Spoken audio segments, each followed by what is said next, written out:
faire une petite présentation de... Bon, je travaille pour CO2 Logique, hein, c'est un bureau d'études basé à Bruxelles. Ben, on a trois axes de travail.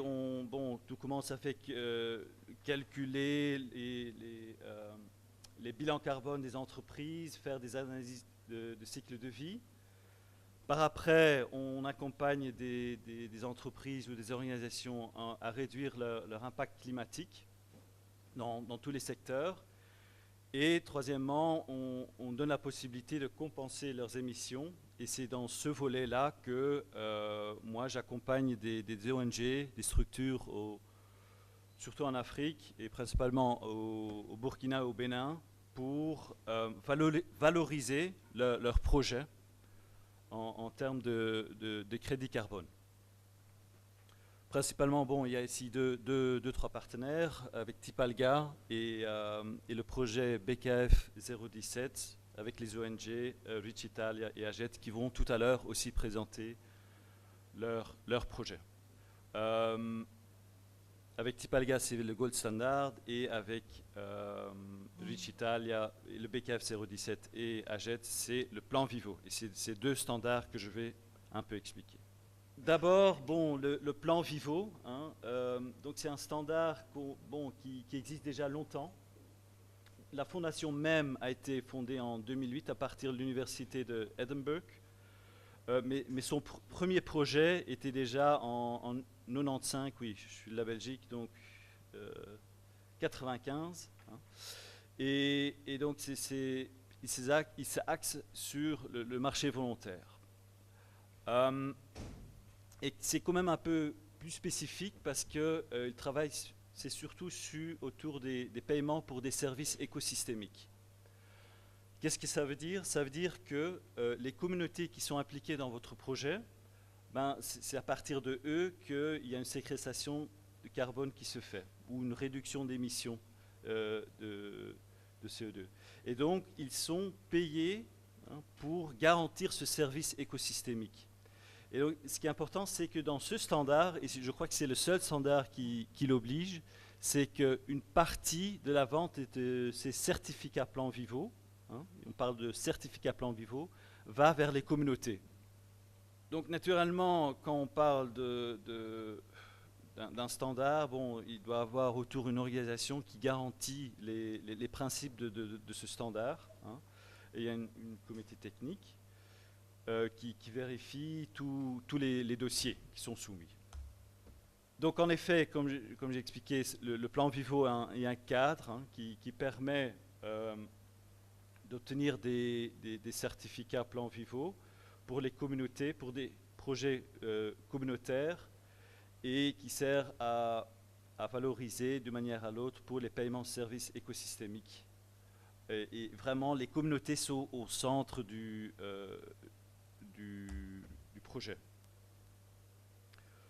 Bon, on peut dire que le carbone, on utilise le carbone comme outil pour quantifier le service écosystémique, mais le standard permet aussi de quantifier d'autres services écosystémiques. C'est déjà un grand challenge et c'est en cours d'évolution. Pour le moment, on quantifie principalement le carbone. Mais on voit que dans les autres standards, et je vais aussi expliquer un petit peu tout à l'heure, par exemple dans le Gold Standard, qui a vraiment l'objectif de quantifier pas seulement la séquestration carbone ou réduction d'émissions de CO2, mais aussi d'autres effets. Et la Banque mondiale est aussi assez impliquée là-dedans. Donc là, le plan Vivo, c'est des land use, des projets foresterie. Bon, et ce qui est aussi très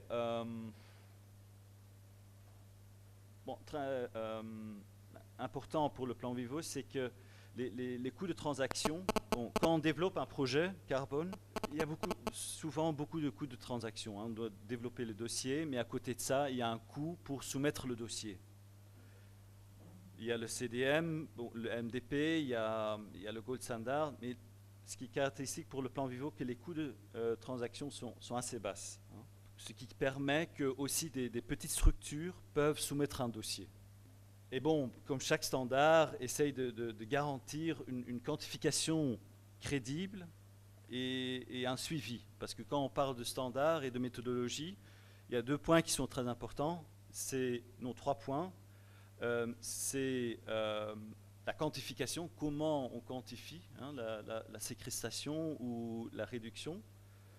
Deuxièmement, comment on fait le suivi, mais de manière qui est acceptable, qui est faisable, parce qu'on peut faire beaucoup de doctorats là-dessus, mais sur le terrain, ça doit être faisable aussi. Et troisièmement, ça c'est pour le Gold Standard et pour le plan Vivo, c'est de garantir les aspects de développement durable. On peut dire que par exemple pour le VCS, c'est un peu moins primordial, mais le plan Vivo et les Gold Standard, c'est vraiment important pour eux.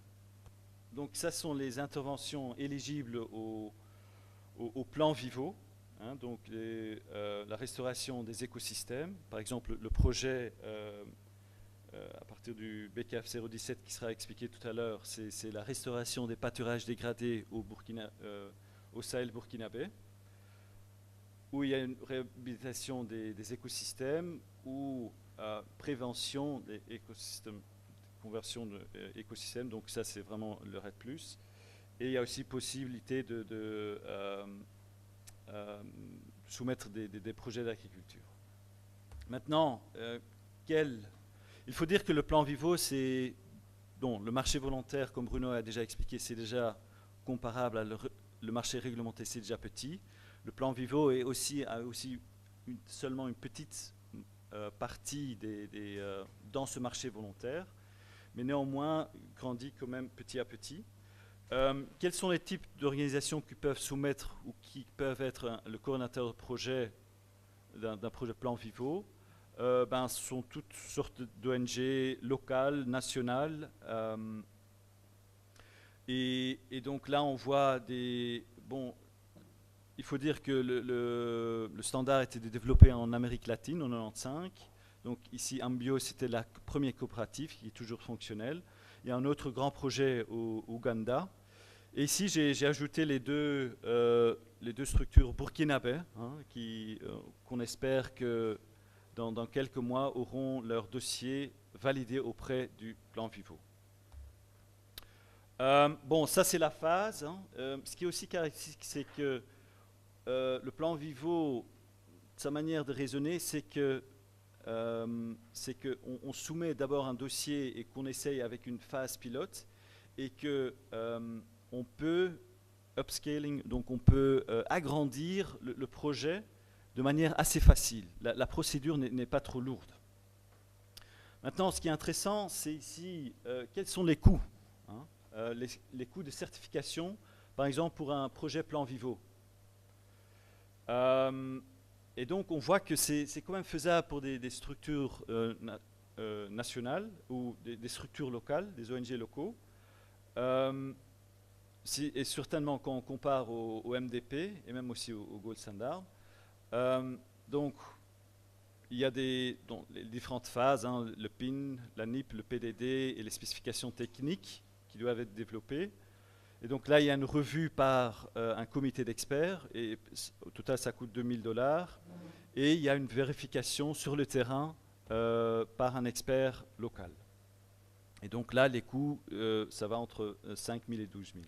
Donc on voit que pour un projet plan Vivo, c'est faisable. Aussi, le upscaling, il n'y a pas un coût additionnel, ça va surtout dans le coût quand on émet, quand on reçoit. À la fin, on veut obtenir des certificats plan Vivo qu'on veut vendre à des clients et dont une partie de ces revenus va vers les communautés. Ça revient à 40 centimes par certificat. Quelle est la base, donc, naturellement, pour la quantification des bénéfices écosystémiques? Donc là, c'est les spécifications techniques. Donc ça, c'est un document, une partie du PDD qui est primordiale et qui est approuvé aussi par ce comité. Et bon, où les bases, les principes de base, c'est être conservateur, mais aussi d'une autre partie pragmatique.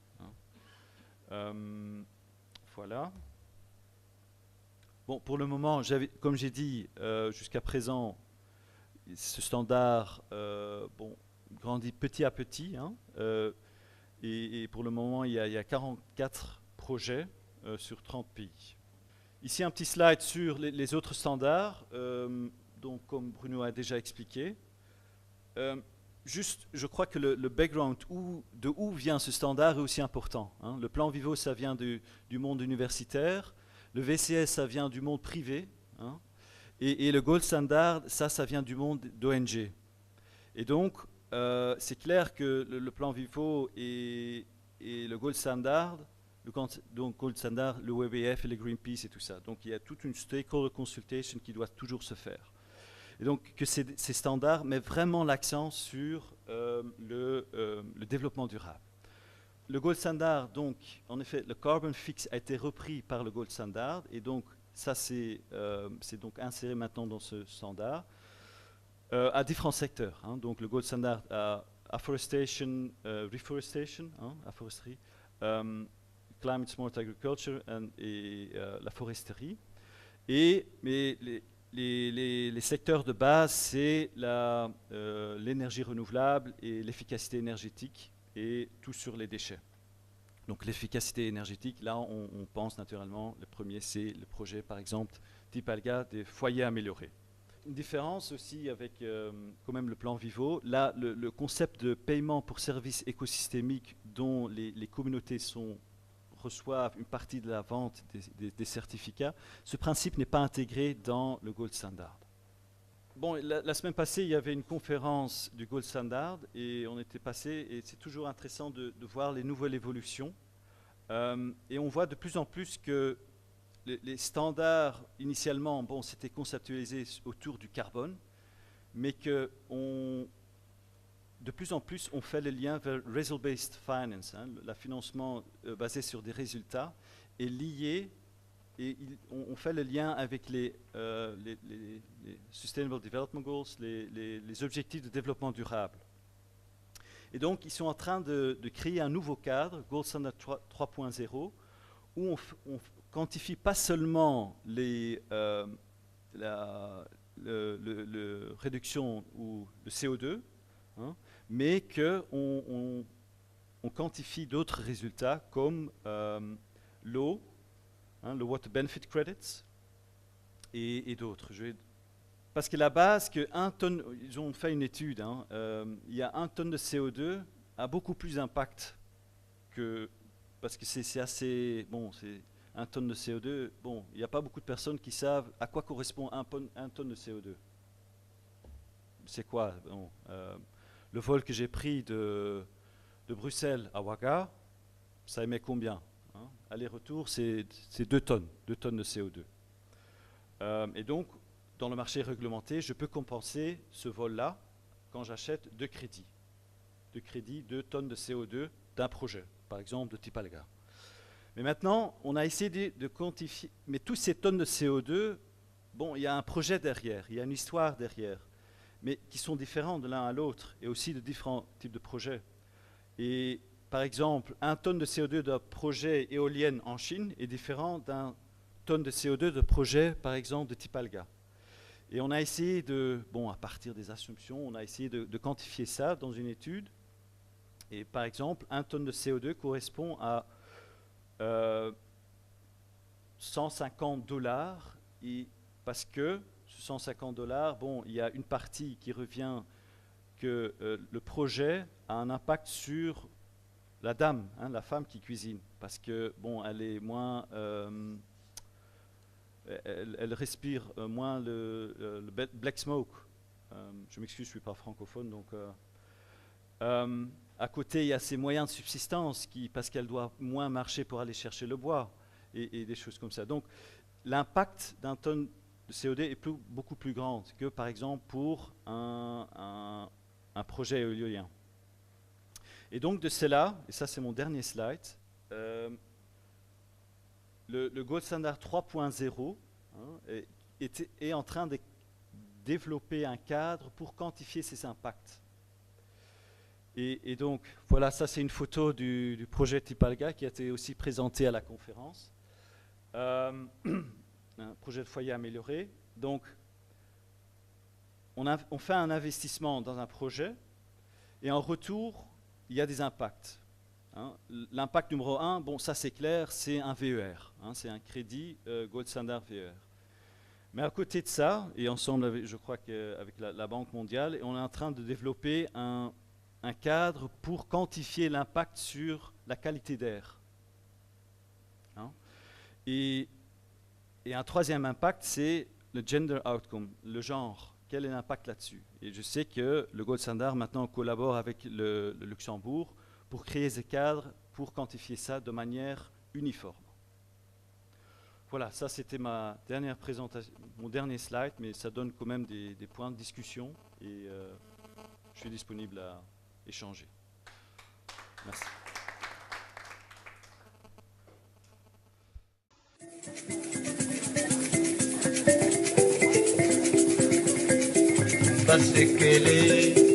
Basekele, yayo yanga yayo. Basekele,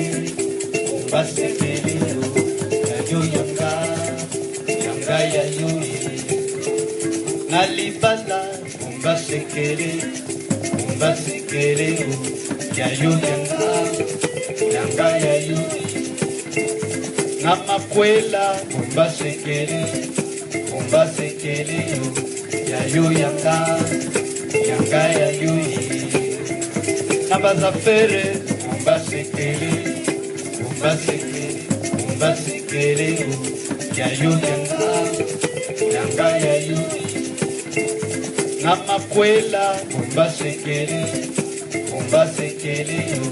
yayo yanga yayo. Nabazafere, basekele, yayo yanga yayo.